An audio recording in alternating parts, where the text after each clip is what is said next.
Hey everyone, welcome to This Explainer. Today we're going to unpack an organizational silver bullet that maximizes workforce productivity by fiercely protecting your most valuable maintenance asset. If your organization is constantly putting out fires and struggling to get ahead of maintenance schedules, you are definitely in the right place. Today, we are diving into a masterclass on the ultimate leverage play in maintenance.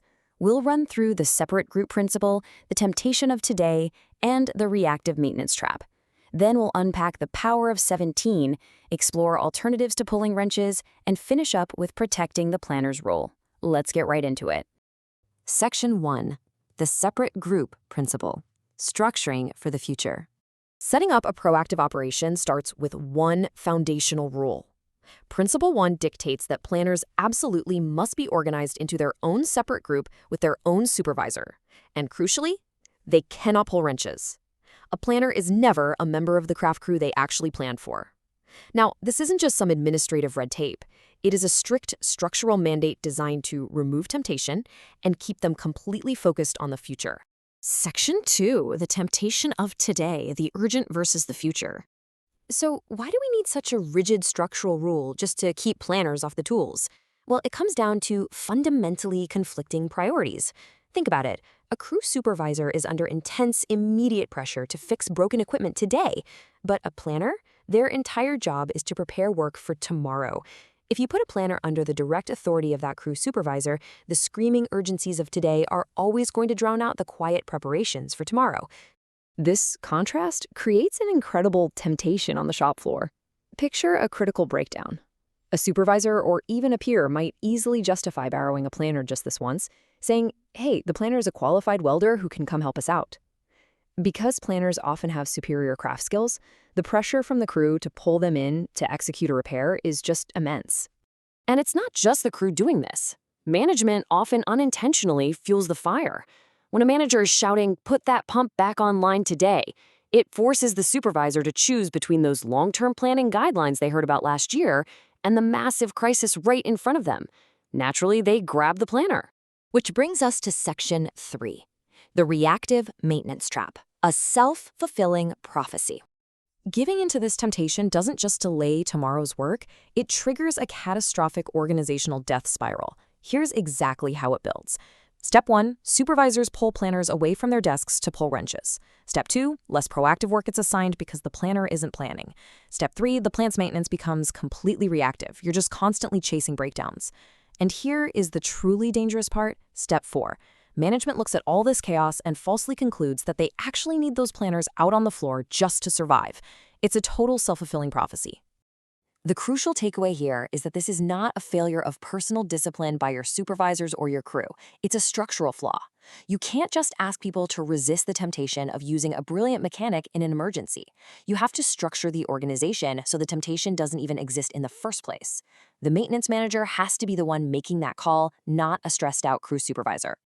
Moving on to Section 4, the power of 17, the true economic cost.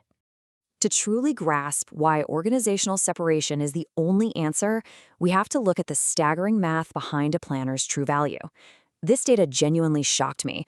According to the research, a single planner helps leverage 30 technicians to do the work of 47.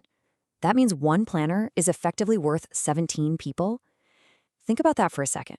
Pulling a single planner away from their desk to go do fieldwork literally wastes the equivalent of 17 technicians. When you compare the economics, the choice is pretty obvious. It is vastly cheaper to pay a mechanic time and a half overtime than it is to lose 17 times the straight-time opportunity cost of your planner. Even paying triple overtime doesn't come close to the massive economic waste of using a planner for a repair. It has to be the absolute last resort.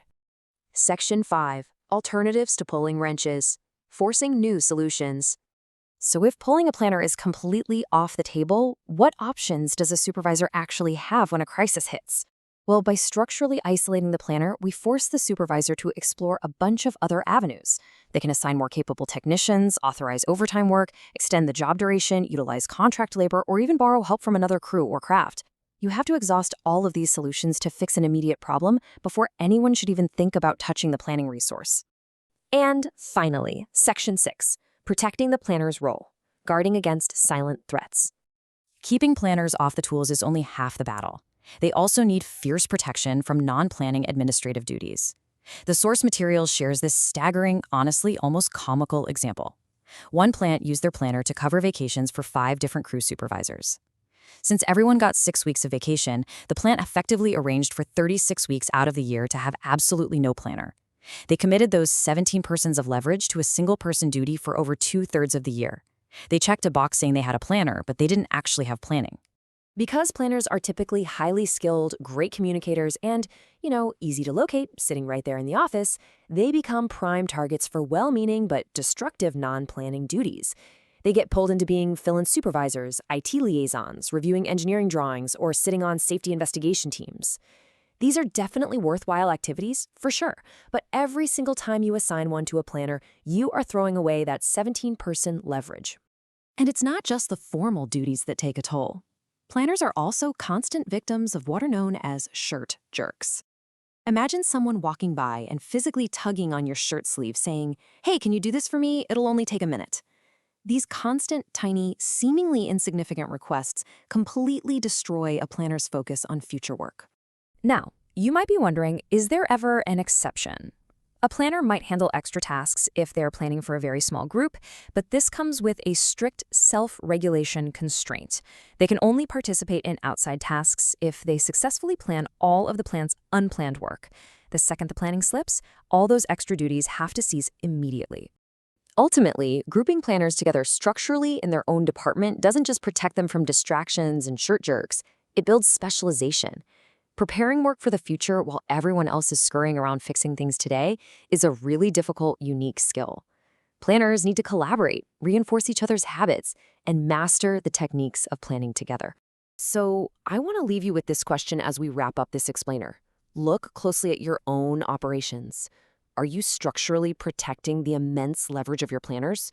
Or are you letting the screaming urgencies of today bankrupt your efficiency for tomorrow by sacrificing 17 technicians every time a pump breaks? Thanks for joining me, and here's to building a truly proactive organization.